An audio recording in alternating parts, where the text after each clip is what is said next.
제 친구 아버지가 겪은 실화 이야기입니다. 무서운 이야기라기보단 기묘한 이야기가 맞겠군요. 당시 친구의 아버지는 한 공장의 사장님이었는데 그 공장은 특이하게도 산속에 위치해 있었습니다. 더군다나 평소 공장의 직원을 제외하면 사람들의 발길이 뜸했던 곳이라 왠지 모르게 으스스한 분위기를 자아내곤 했죠. 그런데 그 공장에서 여직원 한 명이 실종되는 사고가 발생했습니다.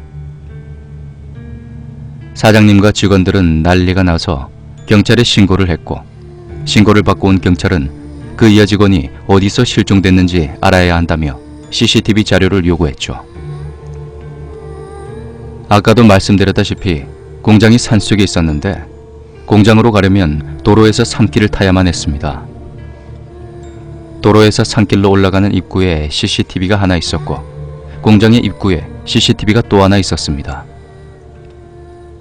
경찰들이 CCTV를 조사한 결과 실종된 여직원은 퇴근 후 평소와 같이 공장을 나서는 모습이 공장의 입구에 있는 CCTV에 찍혔지만 그 아래쪽에 있는 도로와 산길이 연결되어 있는 쪽에 있는 그 CCTV엔 여직원의 모습이 찍히질 않았습니다. 그것을 바탕으로 경찰들은 여직원이 공장 주변의 숲속에서 실종이 되었다고 판단하여 그 근방을 샅샅이 뒤졌죠. 그리고 밤낮으로 수색작전을 펼친 끝에 드디어 그 여직원을 찾았는데 그 여직원이 발견된 장소는 의외였습니다. 여직원은 공장에서 걸어 30분 거리 정도 떨어져 있는 숲속의 한 호수에서 발견이 되었죠. 그 당시만 해도 공장의 사장님과 직원들은 공장 주변에 그런 호수가 있었다는 사실조차 모르고 있었습니다. 그도 그럴 것이 공장에서 그 호수 쪽으로 가려면 따로 길이 없어서 풀과 나무를 헤치고 가야 했고 산세도 험한 데다 숲이 우거져서 방향을 잡기조차도 힘들었습니다. 게다가 호수 주변에 가면 상시 짙은 안개가 끼어 있어 앞도 제대로 보이지가 않았죠. 전문 장비를 갖춘 경찰들도 수색하는데 애를 먹었던 그런 장소였습니다. 전문 산악인이나 나침반을 가지고 있지 않은 이상 공장에서 그 호수를 걸어서 찾아가는 것은 불가능해 보였습니다. 그런데 어떻게 그 여직원이 혼자 그 호수까지 갈 수가 있었냐는 거죠. 경찰들이 여직원을 발견했을 당시에는 여직원은 기절한 상태였습니다. 후에 여직원이 깨어난 후 여직원에게 어떻게 혼자 그 호수까지 갈 수 있었냐는 경찰의 질문에 그 여직원은 평소와 같이 퇴근을 하고 차를 타러 주차장으로 가던 도중 기억이 끊어졌고 다시 정신을 차려보니 그 호수가였다고 말했습니다. 미심쩍은 부분들이 많았지만 어쨌든 여직원을 찾은 것으로 사건은 일단락되는 듯 싶었습니다. 하지만 얼마 못 가 또 다른 실종사고가 2건이나 더 일어났습니다. 실종자들은 모두 저번에 여직원이 발견되었던 그 호숫가에서 발견이 되었고 이를 이상하게 여긴 사장님은 실종되었던 직원들을 모두 불러 모아 그들이 그때 실종되었던 상황에 대해 물어보았습니다. 그들의 말에서 몇 가지 공통점을 찾을 수가 있었는데 첫 번째, 모두 중간에 기억이 끊어진 후 다시 정신을 차려보니 그 호수가였다는 겁니다. 마치 뭐에 홀린 것처럼 말이죠. 두 번째, 그들이 호수에서 정신을 차린 뒤 이상한 환청이 들려왔다는 겁니다. 누군가의 노랫소리였다는데 몹시 애잔하고 구슬픈 노래였다고 합니다.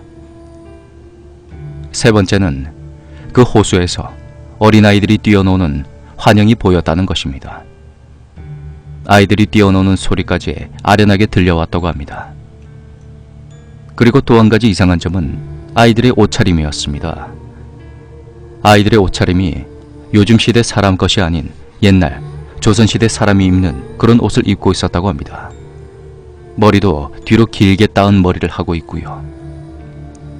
옛날엔 머리카락이 부모님이 물려주신 소중한 신체 일부라 생각하여 남자들도 머리를 자르지 않고 긴 머리를 뒤로 따 다녔다는 것은 여러분들도 사극이나 만화를 통해 잘 알고 계실 겁니다.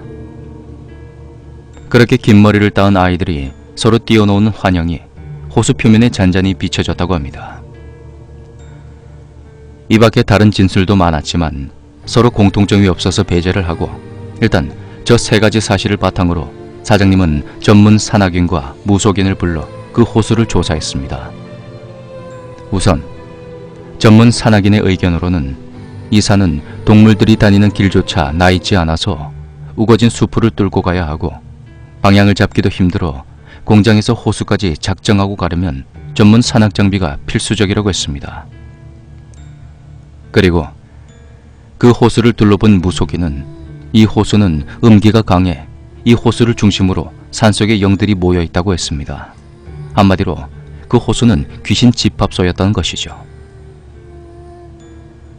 무속인은 기가 강해 실종된 직원들이 보았던 환영이나 환청은 듣지 못했지만 실종된 직원들에게 그 노랫소리에 대해 물어보고 들어본 결과 그 노랫소리는 옛날에 사람이 죽었을 때 상갓집에서 들려오던 노래, 즉 진혼곡이라고 합니다.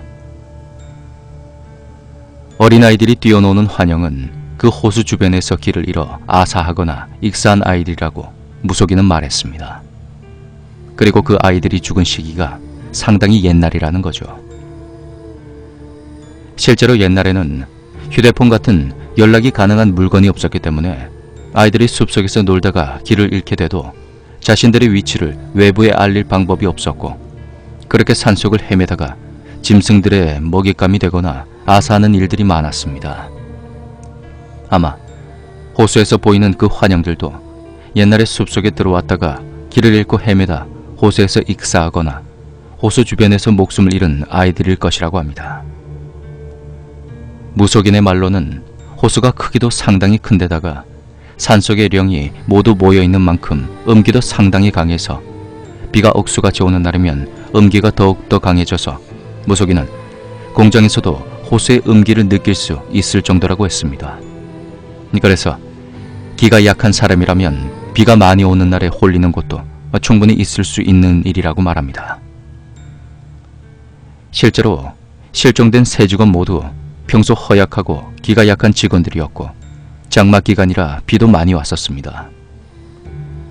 호수에 장난기 많은 어린 영들은 항상 자신들과 같이 놀아줄 상대를 찾기 때문에 일단 홀리게 되면 자신들의 친구가 있는 그 호숫가로 데리고 간다는 겁니다. 하지만 영들이 별다른 악의가 없어서 자신들과 놀아주기를 바라며 호수로 데려온 것이기 때문에 익사를 시키거나 그러진 않는다고 합니다. 후에 무당이 그 호수에서 구슬했지만 영들이 너무 많이 모두 성불시키지 못하고 기껏해야 영들을 달래는 게 전부라고 했습니다. 하지만 앞으로 이런 실종사고가 또 일어나지 않을 거란 보장도 없었고 또 그렇다고 호수 쪽 방향을 모두 철조망으로 막을 수도 없는 일이었습니다. 결국 사장님은 무속인에게 부탁해서 그 호수에서 주기적으로 구슬해달라고 했고 그 뒤로 실종사건은 더 이상 일어나지 않았습니다. 현재 그 공장은 다른 곳으로 옮긴 상태입니다. 그곳엔 더 이상 쓰이지 않는 폐공장만이 숲속에 홀로 남아있죠. 그 당시에 친구는 무속인이 자주 집에 들러서 아버지와 진지한 표정으로 상의하는 모습을 여러 번 보았다고 했습니다. 물론 자세한 이야기는 공장을 옮기고 나서야 들을 수가 있었다고 하는군요.